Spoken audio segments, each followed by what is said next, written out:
Hi, everybody. My name is Mark Palermo, and I'm here with Tom Delisle, my co-host, and this is episode 5 of the Lawrence History Project. Today we'll be looking back, and reminiscing about the past, what was, with a eye to understanding what's always been. I hope you get a sense of history, as we have, from all of this. Tom, what do you think? You ready? Yep, I'm ready. Okay, here's our trip into the past, everybody. Oh, well, this is Thelma Todd. Yes. Thelma Todd. Now, this was a Lawrence girl that made it really big. And I think we're gonna be talking a lot more about her probably in episode 7 or 8 when we have the master in. Yes. Joe Bella. Joe Bella, the man. Joe knows everything. Joe's a walking historical artifact, and he could talk for an hour on her. Fascinating person, basically. She was born in her short life, in 1906, died in 1935 at the age of 29 years old. There's also to give you an idea of her life, there was a movie, made-for-TV movie, White Hot, The Mysterious Murder of Thelma Todd. And she lived right in Lawrence. Lawrence girl made it big. She had 120 films with the Marx Brothers, Laurel and Hardy, Buster Keaton, Jimmy Durante, you name it. She was a household name back in her day. But she fell into bad company and quite a lot of scandals. And she was, well, we'll let Joe talk a little bit more on that, huh? Right, yep, he can pick up the mantle. It's amazing how many photographs and stories that Joe has. It is. Thelma Todd. Okay, could we see the next one, please? Oop, how did that one get in there, Tom? That's Methuen. That's, it is. Remember that? That's from the archives. Is that right? Is that on 110 or on 495? That was on Route 110. 110, right. And I have to say, that lasted until about 1985. Mm-hmm. The Merrimack Park E.M. Lowe's Drive-In Theater, right on the shores of the beautiful Merrimack River. Yes. I think J.G.'s miniature golf and ice cream is there now. And the Armory was just a little ways right. down the road they had on the other side there. of the street. Royal Feast, best chips in the world, potato chips. Royal Royal that was Feast. good. Oh, Royal Feast. You know, there's probably a lot of people walking around. Now, this was built in 1936. And when they first built it, they didn't have the individual car speakers. They had loudspeakers that would blast out to the car. I didn't know and imagine being a neighbor. Mm-hmm. The neighbors complained. Oh, and then they made them put the individual speakers into the cars, which interesting. Which we came to know. I did just a little bit of reading on this. Mm-hmm. So, Merrimack Park Drive-In, and it lasted till 1985. And there's a lot of people walking around here, 40, 50, 60-year-olds that were, without knowing it, were probably conceived in the Merrimack Park Drive-In Theater. Yeah, it's conceivable. Oh, there's a pun on words. I love it. I love it. A lot of people. It was the times. There was. There's a lot of steamed-up car windows you'd see in there. Mm-hmm. Merrimack Park Drive-In Theater. Okay, next, please. Very famous, iconic photograph. Yes, classic photo. 1912 strike. Look at the young man with a bayonet stuck right in his arm. Mm-hmm. Seems fearless. You know, you can just push people so hard. But there's a whole story behind that. If you look back at the American Woolen Company, mm-hmm. that was William Wood. Right. Kind of a tragic figure. He took his own life. He was the president of the American Woolen Company, and he was the one that they were targeting. Right. They crucified him in the press all over the world. Mill owner, greedy mill owner, showing pictures all over the world of just hungry children, shivering, cold people, police brutality. It's all William Wood's fault. Mm-hmm. But he was born, an interesting character. He was born in poverty himself. And He worked his way up the organization of Frederick Ayer. You remember Frederick Ayer? The Ayer Mill, yeah. Ayer Mill, even up where you live, the Ayer, Massachusetts. That's named after this guy, Frederick Ayer. And next town over, Lawrence Academy. Lawrence is named after. I forget right? the man's first name, but yeah. That has something to do with Lawrence, Massachusetts? Lawrence, yeah, they named Lawrence after. There's a lot of big money in those Big days. Money. But they hung everything on William Wood. And that could be a topic for a separate episode itself. And you know what he said in his defense, and it was true. He said, I have an obligation to my shareholders. They want dividends, and that's in fact true. In the 1890s, the entire woolen industry went into a cyclical decline. There was a lot of overproduction, competition, and mismanagement, and Wood was what they called a turnaround specialist. Ayer bought about 60 of these mills, and Wood turned them around one by one. But he was faced a particular problem. This was the age of the trusts. Remember that, Teddy Roosevelt and the trust buster? The trusts were like corporations back then. Monopolies. But they were tightly held by rich families, right. And they wanted dividends. They didn't want the earnings plowed back into better wages, improving the machinery, the technology. They wanted the dividends. So he had to keep the prices low, and he was stuck in the middle. And he ended up taking his own life. I don't know if you knew that. Yes, yeah. They're still doing that now, that they beholden to the shareholders. Yeah. It's going on today. Yeah. Nothing's changed. There's a struggle, some people. Well, it's like you buy a condo. Side-by-side condo. You want to paint it. The other guy doesn't want to paint it. You're going to be in there he's going to be in there for short term. He doesn't want to do any improvements. You want to do some improvements. Anyway, it's a very human problem. Okay, could we have the next one, please, Cassie? Same thing. Yeah. State troops. Didn't you have a picture or something you were telling me about? Weren't you telling me about a picture last week? A very poignant picture of some guy. Yes, it's very powerful. I just saw it last week for the first time at the Immigrant City Archives from the 1919 strike. There was a 19-year-old man, Nino, looked like it was Caputo was the last name, not 100% sure. And he was kidnapped and beaten, really beaten around the face quite a bit. And he was passed out sitting in a doctor's office, in Dr. Look. I'd never heard of Dr. Look before. But that can probably come in a later show if we do something. I didn't even know there was a 1919 strike, and I think there was another strike in the 30s. The 30s, which and that was the wood mill also. There was a wood mill also. Yeah, my God, there's so much labor unrest, and eventually that's why they all went down south. Non-unionized labor. They were undeveloped economies. They'd work for nothing. Whoa, I didn't know that. I didn't know there was a I didn't know about all of these. So yeah, I think that's fertile ground for another episode. Next, please. You remember these? Did you take? Was this from Joe? No, this was from the archives. Okay.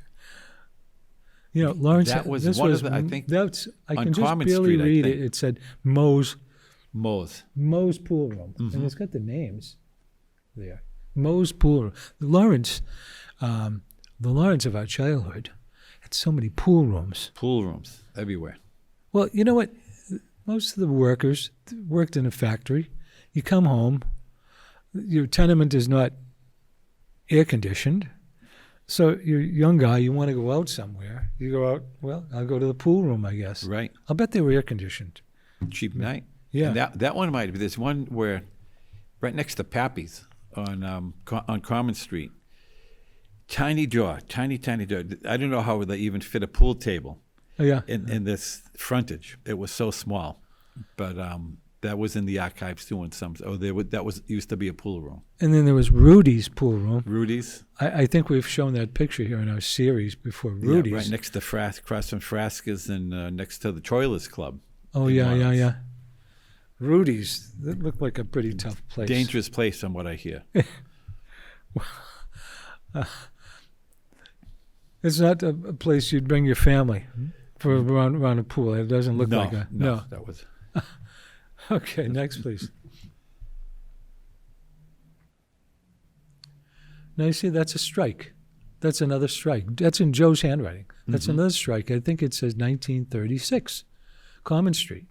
Another strike. Another one. So William Wood must have just got fed up with all these strikes. He's in between. The workers want more money. The investors, which were all rich families, by the way, they was closely held. It wasn't like it wasn't like nowadays, New York Stock Exchange. You can buy shares of anything. Anybody can buy anything if they have the money. This was a tightly held trust of oligarchs. They were Lawrence oligarchs, and they wanted dividends. And so it's a push-pull situation. And next, please.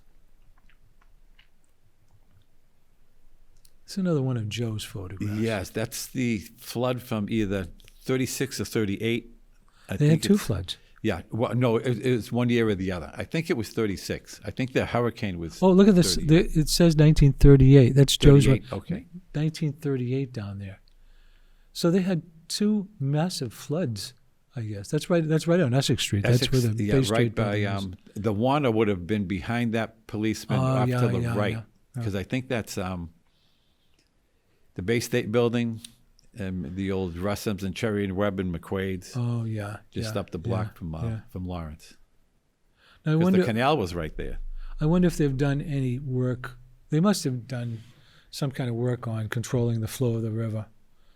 Because you don't see floods like that anymore. No. Okay, next, please. Oh, Hackers 5X Ale.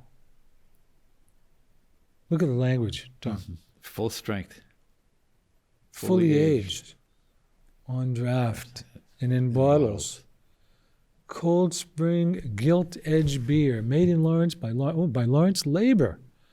Cold Spring Brewing Company. They're using words very skillfully there. It makes me feel like, hey, I think I want a beer. Full strength, fully aged. Exactly. In those days, like... I don't know if you remember Budweiser. Oh, Bud. They used to say Beechwood aged. Beechwood aged. Yeah, they don't say that anymore. Oh, no? No. They used to eat, I remember the 50s and 60s, they said aged in our Beechwood tanks. And you don't see that anymore, aged in our Beechwood tanks. They don't want to keep the beer, I suppose, in the tank too long. Probably all stainless steel now. Oh, I'm sure, Cut down all the beech trees. Yeah. I don't know what beechwood does, but it must do something good if they went to all the trouble to line their tanks with beechwood. But beechwood aged, I remember that. Yeah. Beers are starting to get good again.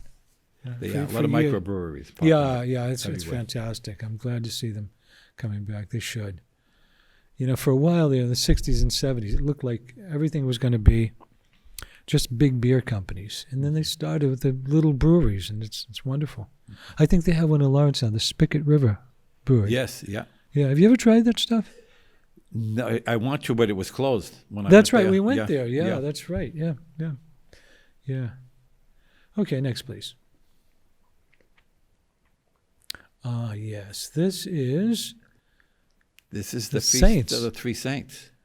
I remember you and Joe were talking about this. Was this the first one? I think he said it was one of the first, because this year I think is the 99th. Oh, is it? Yes. So this is probably back in the 20s, or late 20s, early 30s. I believe they were saints. They were martyred, were they not? Yep, in the Middle Ages in Sicily, 3 of them. Over the course of, I think, 3 days, it was prolonged. Now you wonder, they were martyred. Who martyred them? Yeah, was it a barbarian invasion? Was it somebody were they threatening somebody's power? But they didn't fool around in those days, huh? No, they didn't. If you offended the authorities, you get burned at the stake. What they did to Joan of Arc. We were talking about Savonarola. Remember? Right. They burned them. They burn you at the stake, boil you in oil. Yeah.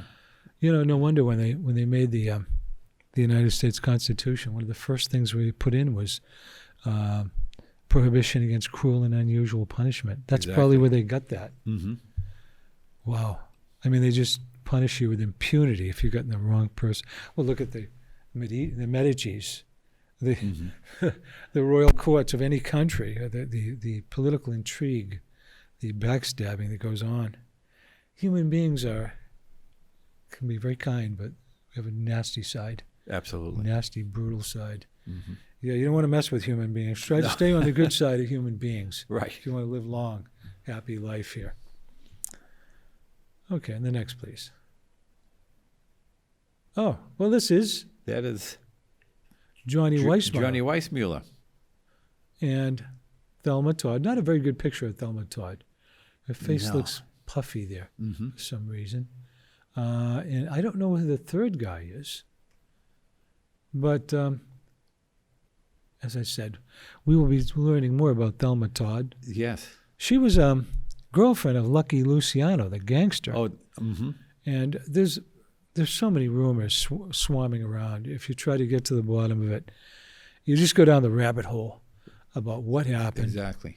One rumor I heard was that as she was getting older, she was approaching 30, she had the foresight to realize that she wouldn't be able to rely upon her looks, even though she was a what would be called a screwball comedian, much the same as maybe Lucille Ball, Jennifer Aniston, of that sort.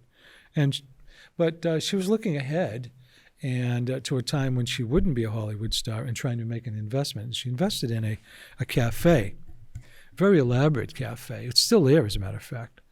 And the story goes that she borrowed money for the financing from Lucky Luciano. And of course, once she got in debt to him, he wanted to extract favors. And one of the things that he wanted to put a gambling casino in there. Mm-hmm. And the story said she didn't want any part of it. And anyway, there's a million stories. A million. One of them more lurid than the other. Mm-hmm. But she definitely did get in with some wrong company. Back to that shot with Johnny Weissmuller. I didn't know that was coming up. My wife, Jerry, her grandma, Jerry's 110% Irish. Yeah. Her grandmother lived in Ireland, came from Ireland, came over here. She was a great swimmer. She used to swim with Johnny Weissmuller.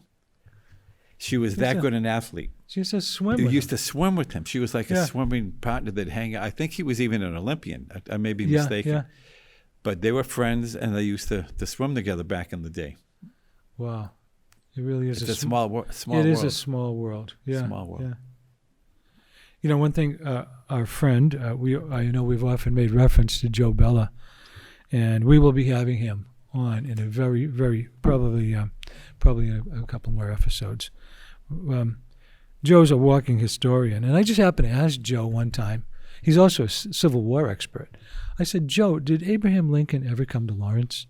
Oh, and he said, without any hesitation, remember what he said? Oh, yeah, he didn't miss a beat. Yeah. He said, oh, yeah, he came with his son. He didn't specify which son. He said he came with his son on a train, unannounced. Mm-hmm. Yeah. And he got off the train, walked down Canal Street to view the Pemberton Mill disaster, which would have been during his presidency, which is a terrible mill collapse.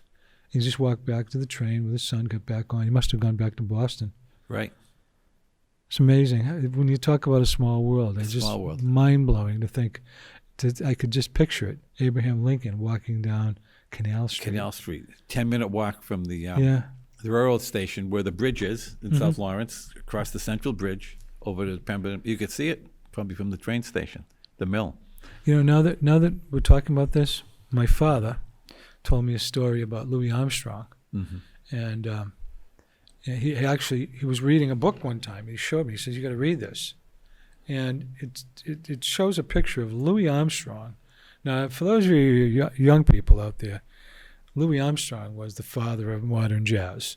He was pretty much undisputed. The father of modern jazz. His whole upbringing in New Orleans, his contribution, he was a household word, and still is among anybody who understands anything about jazz would know the name Louis Armstrong. And in 1927, he had a jazz group called Louis Armstrong and the Hot Seven. And I'm just giving you a little backdrop. And my father drops this book and he says, "Read this. This is amazing." It's a picture of Louis Armstrong swimming in the Merrimack River. And they said he had a little house off Water Street during the summer of 1927. I said, "That's incredible." He was world famous. That was one of the height of his. He was cyclical. He went up in and out of style his whole life, but he was a world famous musician in 1927. And here he is swimming in the Merrimack River off of.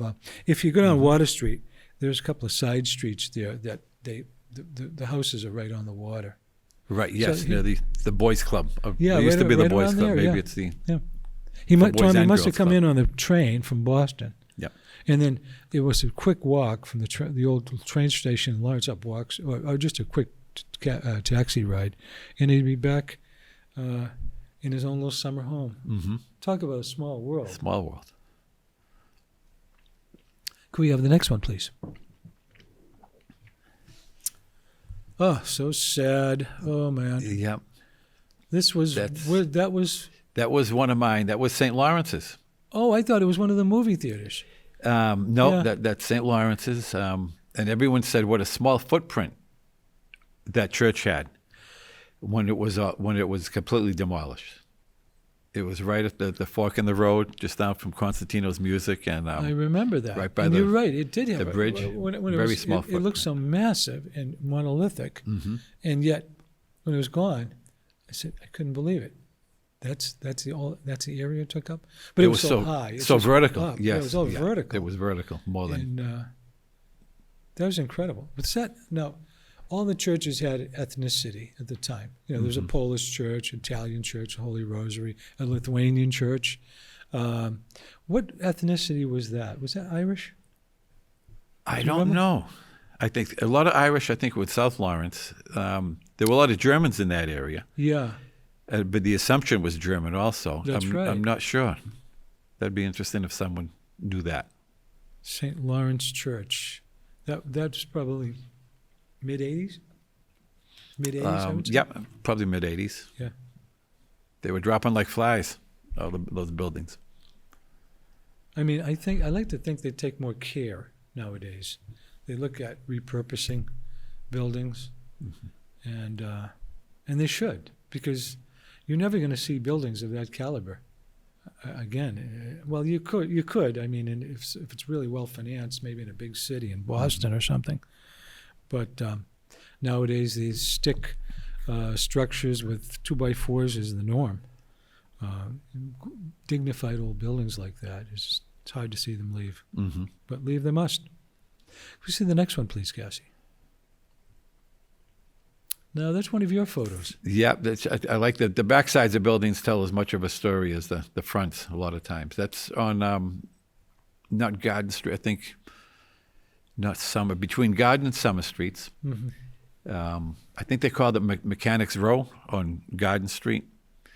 Oh, I know where that is. You know where that is? And now it still looks fairly similar to that.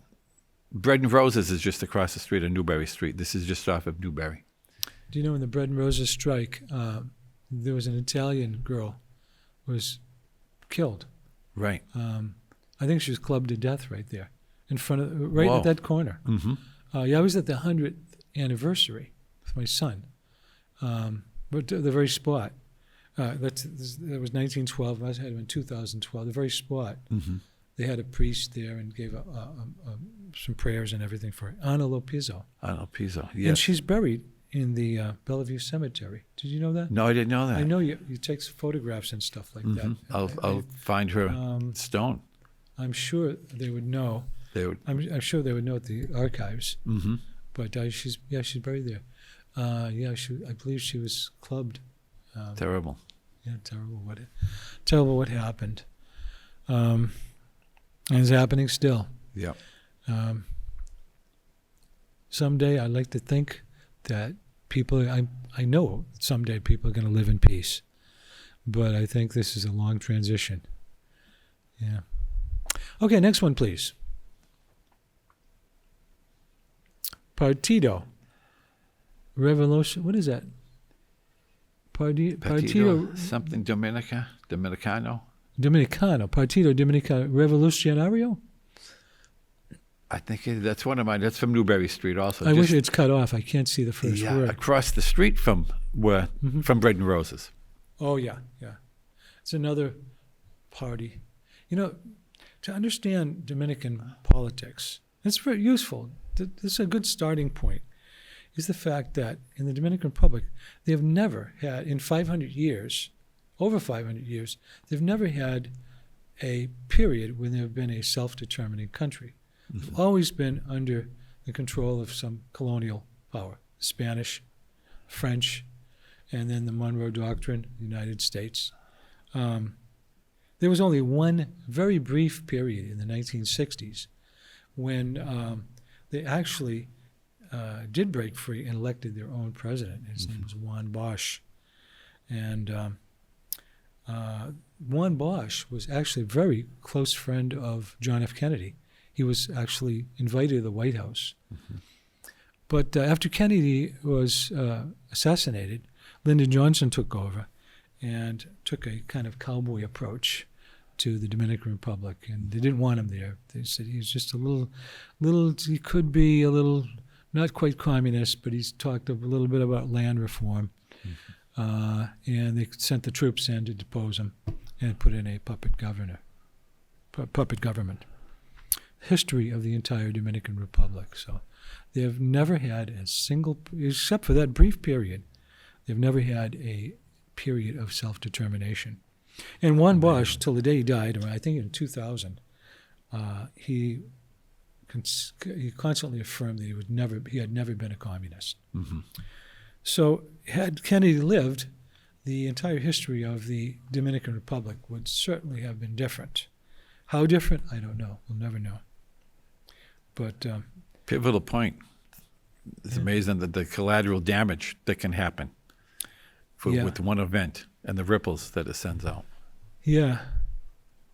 If all you have is a hammer, everything looks like a nail.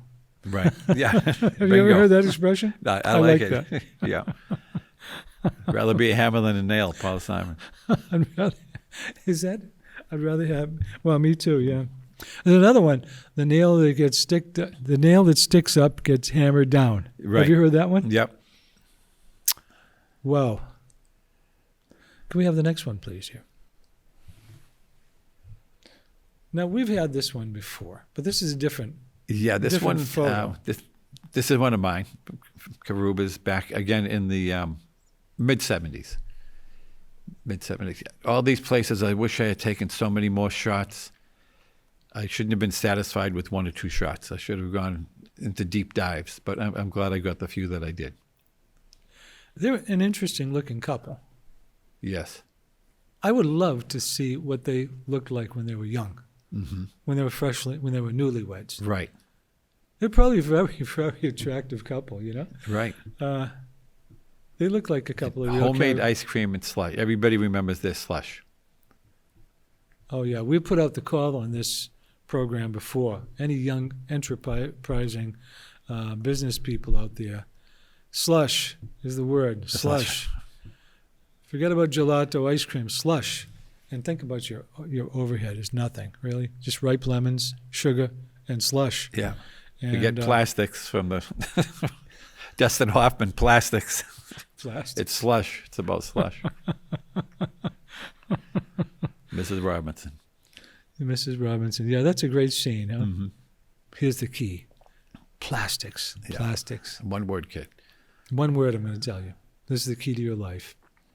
Plastics. If it only were that easy. Okay, let's see what else we have.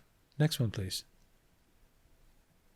Is this yours? That's one of mine, yeah. Modus Haven. That's the second location. Oh, is this the one on Manchester Street? Yes, exactly. Where was the first one? First one was on Park Street, not far from the fire station. I think it might have been fire station number 7. Oh, I think I remember that. And there was a hardware store next to it. But this one, I went by there last week. It's an empty lot, and there were a lot of trucks parked right where that footprint is. There were a lot, just a bunch of good-sized trucks. I remember the original one on Park Street. I remember at the time there was a trend kids were getting high on smelling glue. Right. Remember that? Oh, yeah. Put glue inside a bag and put the bag. That was horrible. Huffing. Huffing. I hope they don't still do that. I think they do, they unfortunately. do. But when that was there, I remember the man's name who owned it was Bob. And that was when slot cars were coming in. And he had a great track. It was amazing as a kid. You know, it was like a 12-year-old. Yeah. It had about 8 lanes. It was like otherworldly, you know. Yeah. You had, a little plastic track at home, maybe 2 lanes. This was plywood, 8 lane. It was amazing. It was a beautiful place. That's interesting. So he had a big setup to capture the imagination Exactly. of kids. A beautiful hobby, really. Got to keep young people busy. Yeah. Mm-hmm. Yeah. That's the biggest threat to an orderly society is just having a lot of young people, especially young guys, hanging around on the street with nothing to do and nowhere to go. Mm-hmm. Well, that's trouble. It's got to keep them busy. Next, please. Well, to anybody who grew up in Lawrence, That was a pilgrimage site, Louis Pearl's. This was a copy of the shot at Pearl's on Route 28, the candy store. It's still up there now. That's the best shot I've ever seen of Louis Pearl's. That's hanging in the lobby. But the smell going in, the roasted peanuts, and it was a stop you'd made when you were waiting to go into the Palace or the Broadway. the Palace was on Theater Row. Mm-hmm. It was still there when we were kids. Palace seated 2,000 people, and the Broadway was okay. And the Broadway was looked just as big, but it was about 1,200. Mm-hmm. Imagine 1,200 kids, no, 2,000 kids in a movie theater. Mr. Pearl must have had a sweetheart deal with the movie theaters, because you'd go into Louis Pearl's and get an enormous bag of popcorn, Mm-hmm. cheap. I remember it was cheap, and they let you bring it in. Oh, everybody theater. brought candy in. Yeah. Yeah, you Mm-hmm. buy your candy, your peanuts, and your popcorn at Louis Pearl's, and nobody stopped you. He must have had something going with them. Probably. And I remember him. He always had a cigar. He was always smoking a cigar. Do you remember that? Yep. He had kind of a pot belly. Mm-hmm. He had a stogie in his mouth all the time. Really smelly. One of those factory smokers, they called him. Mm-hmm. Gone into the dustbin of history, but memories still alive. Mr. Louis Pearl. And let's have another one, Cassie. I think we have time for another one. There's Bill Peters. Bill Peters. Advertising this fabulous fine beer. It actually really wasn't very good. Have you ever tried that? Probably a few slugs from my uncle's beer when we were watching the Giants games. Oh, yeah. He gave me a few sips.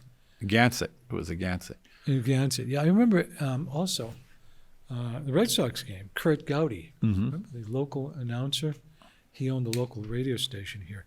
He was the announcer for the Boston Red Sox for probably 25, 30 years, Mm-hmm. all through the 50s and 60s. And he would do a spot for Narragansett beer, and he'd pour himself a beer right while he... That's right. Yeah. With a big foam head, take a draw off the beer. Mm-hmm. Nothing satisfies but Narragansett. I shouldn't say it's a bad beer. I just, personally, I didn't like it. I just had a bitterness to it. But some people might find it's a matter of taste, of Mm-hmm. course. I don't want to get any calls from the Narragansett company, really. I'm sure they're trying the best they can. Okay, and I think we'll just stop right here. Mm-hmm. Thank you very much for being with us for episode 5.